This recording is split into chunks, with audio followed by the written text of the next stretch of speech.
یہ ہاسٹل کی تتلیاں بھی نہ بہت آگ ہوتی ہے ان میں۔ یہ خیام تھا، خیام انوار، وہی جو نیوز پیپرز میں کالم لکھتا ہے، جس کی لکھاری کی سب لڑکیاں دیوانی ہیں، جو ہمیشہ یہی کہتا ہے لڑکیاں قابل احترام ہیں، اور اس کا دوسرا روپ یہ ہے ہاسٹل کی لڑکیوں کا ناجائز استعمال، انہیں بلیک میل کرنا۔ محتسب ہنسا تھا، اس آنے والی چڑیا کا کیا کرنا ہے، اب آنے دیں اسے، اس علیار خان کو ایسا سبق سکھاؤں گا کہ اس کی نسل در نسل یاد رکھے گی۔ خیام کی آنکھوں میں خون اتر آیا تھا۔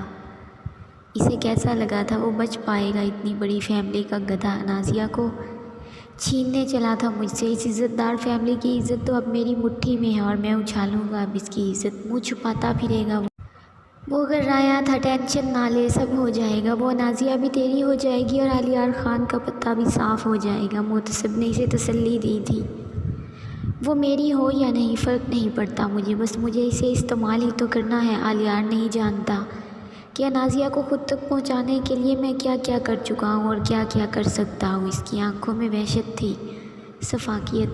محتسب اسے ہی دیکھ رہا تھا، وہ ہمیشہ خود کو ہی خطرناک سمجھتا تھا، لیکن خیام انوار کو دیکھ کے اسے یہ بات تسلیم کرنی پڑی کہ وہ اس سے زیادہ خطرناک اور شفاق ہے۔ یہ چڑیا آئی کیوں نہیں ابھی تک؟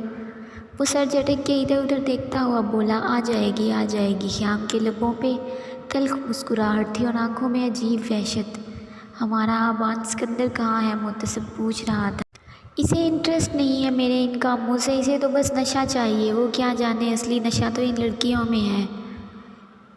ضلالت اس کے چہرے سے ٹپک رہی تھی۔ نام اس کا خراب ہو رہا ہے، مزے ہم لے رہے ہیں۔ محتسب ہنسا، اسے کون سا لوگ اس نام سے جانتے ہیں جو امیج خراب ہو اس کا، اسے بس مافیا اور ڈرگز کی فکر ہے۔ خیام نے کندھے اچکاتے ہوئے کہا تھا۔ محتسب بھی مسکرانے لگا، اور سچ ہی تو تھا، سارا کام خیام انوار کرتا اور نام آبان سکندر کا تھا ان کاموں میں۔ اپنا اصلی نام اس نے مخفی رکھا تھا اور اپنی پوری شناخت بھی۔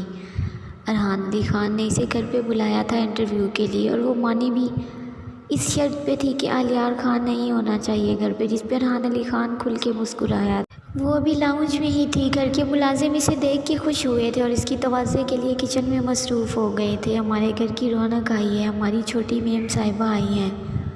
جبکہ محترمہ نازیہ سکون سے گھر کا جائزہ لے رہی تھی، ارحان علی خان شاور لے رہے تھے، تبھی وہ فرصت سے گھر کا جائزہ لیتی سیڑھیاں چڑھتی اوپر آ گئی اپنے، اور علیار کے کمرے کے سامنے ایک پل کو رکی تھی۔ وہ دل زور سے دھڑکا تھا، ادھر ادھر نظر دوڑا، وہ کون سا گھر پہ ہے کہہ کے مطمئن سی ہو کے وہ کمرے کا دروازہ کھول کے اندر گئی تھی، اور بہت سی خوبصورت یادوں نے دل پہ زور زور سے دستک دی تھی۔ درد کی ٹھیسیں سی اٹھی تھی، لیکن اس کے لب مسکرا رہے تھے، ہلکی ہلکی سی مسکراہٹ تھی ان لبوں پر۔ سامنے اپنے اور علیار کی مسکراتی تصویر پر نظر پڑی تو ہونٹ سکڑ گئے تھے۔ وہ قدم آگے بڑھاتی گئی، کچھ دیر رک کے اس نے تصویر کو دیکھا، پھر سر جھٹک کے اس نے اپنا وارڈروب کھولا تھا۔ اس کے ڈریسز ویسے ہی ہینگ تھے، اس کے فٹ ویئر، اس کے بیگ سب ویسے ہی تھے جو 6 مہینے پہلے وہ چھوڑ کے گئی تھی۔ اس کی نظر ساتھ ہی اس دشمن جاں کے وارڈروب پہ پڑی تھی، اس نے وہ بھی کھول دیا، ویسا ہی تھا سب جیسا اس نے سجایا تھا۔ اس کے برانڈڈ پرفیوم کی خوشبو اس کے نتھوں سے ٹکرائی تھی، آنکھیں موند کے اس نے اس خوشبو کو اپنی سانسوں میں اتارا تھا۔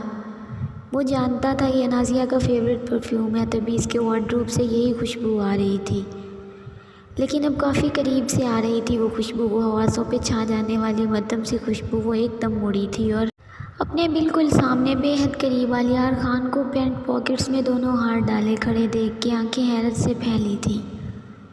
یہ تو گھر پہ نہیں تھا، یہ کہاں سے آ گیا؟ میں کیوں آئی یہاں؟ میں تو گئی آج۔ وہ اس کے پہلو سے ہو کے گزر جانا چاہتی تھی، جب علیار نے اس کی کلائی پکڑ کے اسے اپنے سامنے کھڑا کیا، عروج کا اس کی ہوائیاں اڑاتے چہرے کو غور سے دیکھا تھا۔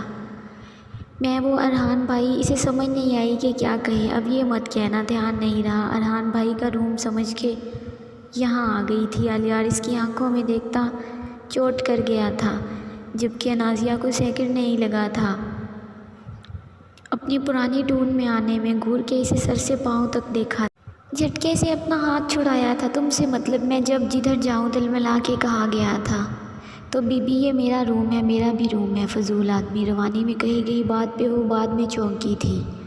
تو رہو یہیں اپنے روم میں، فلیٹ میں جا کے کیوں رہ رہی ہو؟ وہ اس کا بھرپور نظروں سے جائزہ لیتے بولا تھا۔ نازیہ پیچ تاپ کھاتی ادھر ادھر دیکھنے لگی۔ ایک تو اپنی بے اختیاری پہ بھی غصہ آیا تھا، کیسے کہہ دیا کہ میرا بھی روم ہے، کچھ کہے بنا وہ آگے بڑھی جانے کے لیے اپنے وجود کی خوشبو یہاں چھوڑے جا رہی ہو۔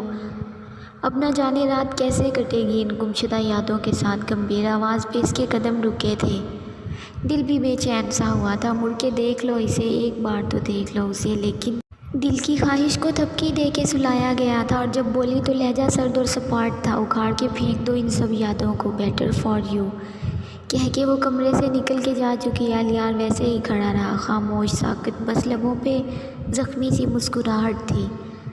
میں نے تم سے بے وفائی نہیں کی نازیہ، میں گناہ کا مرتکب نہیں ہوا۔ اس نے ٹھنڈی آہ بھری، رچنا کا خود پہ جھکا بہکا وجود، نازیہ کی بے یقین آنکھیں، جب اسے یاد آیا تو جھرجھری سی لی تھی اس نے۔ میں گناہ کا مرتکب نہیں ہوا، وہ پھر سے زیر لب بڑبڑایا تھا۔ اس کی نظر بیڈ کی طرف اٹھی، حسین لمحوں نے یادیں بن کے دستک دی تھی، دل بھی بے اختیار سا ہوا تھا۔ نظر ڈریسنگ ٹیبل پہ گئی تھی، دل بوجھل سا ہوا تھا۔ اب تو ہر طرف یہی یادیں تھیں، خوبصورت درد دیتی یادیں۔ اب لمحہ لمحہ کیسے گزرے گا میرا یہاں نازیہ، اپنے وجود سے مہکا جو گئی ہو میرا کمرہ۔ زیر لب مبہم سا کہتا وہ ٹائی کی نوٹ ٹیلی کرتا وہیں بیڈ کے کونے پر بیٹھ گیا تھا۔ جب تھکن سی ہونے لگی تو پیچھے کی طرف لیٹ گیا تھا، آنکھیں موند لی تھی۔ جب زلفوں کا جال اس کے چہرے پہ پھیلا تھا، نرم و نازک لمس کا احساس اپنی گردن پہ محسوس ہوا تھا اسے۔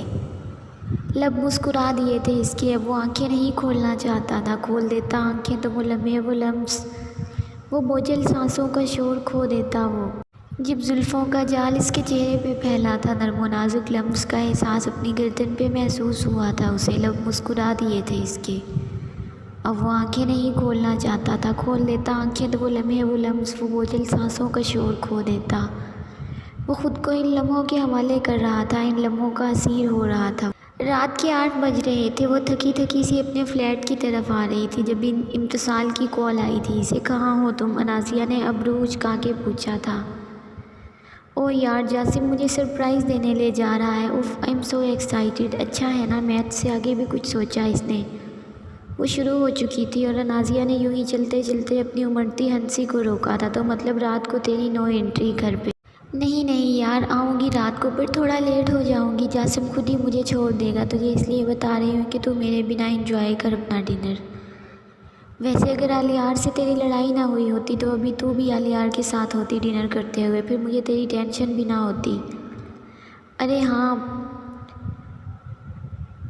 بابا، دل پرسکون ہوتا کہ میری پیاری سی دوست ایٹ لیسٹ اکیلی تھوڑی ہے۔ بائے، اس کا بھی لوڈ ابھی اس کے ساتھ ہے۔ وہ پھر سے شروع ہو گئی تھی۔ امتصال بس کر دے جا کے جاسم کا دماغ، وہ اکتا کے بولی تھی۔ جاسم کا دماغ کیوں؟ ہم پیزا کھا رہے ہیں، اینڈ یو نو واٹ، اس سے پہلے کہ وہ شروع ہو جاتی۔ ہیلو ہیلو، آواز نہیں آ رہی، I can't get you, hello hello, over acting کرنے لگ گئی، اور امتصال نے منہ بسورے کال ڈسکنیکٹ کر دی تھی۔ نازیہ اس کی باتوں پہ مسکراتی ہوئی اپنے فلیٹ کی طرف آئی تھی، بیگ سے چابی نکال کے دروازہ کھولنے ہی لگی تھی جب کسی ذی روح نے اس کی کلائی پہ اپنا ہاتھ رکھا، اور نازیہ چیخ کے پیچھے ہوئی تھی۔ جاری ہے دوستو اگر آپ کو ویڈیو اچھی لگے تو اسے لائک اور اپنے دوستوں کے ساتھ شیئر لازمی کیا کریں۔ اگر آپ میرے چینل پر نئے ہیں تو چینل کو سبسکرائب بھی لازمی کریں، اور ساتھ میں لگے گھنٹی کے بٹن کو بھی ضرور دبائیں تاکہ ہر نئی ویڈیو کا نوٹیفیکیشن آپ دوستوں تک سب سے پہلے پہنچ سکے۔ ملتے ہیں نیکسٹ ایپیسوڈ میں، تب تک کے لیے اللہ حافظ، اپنا خیال رکھیں اور دعاؤں میں یاد رکھیں۔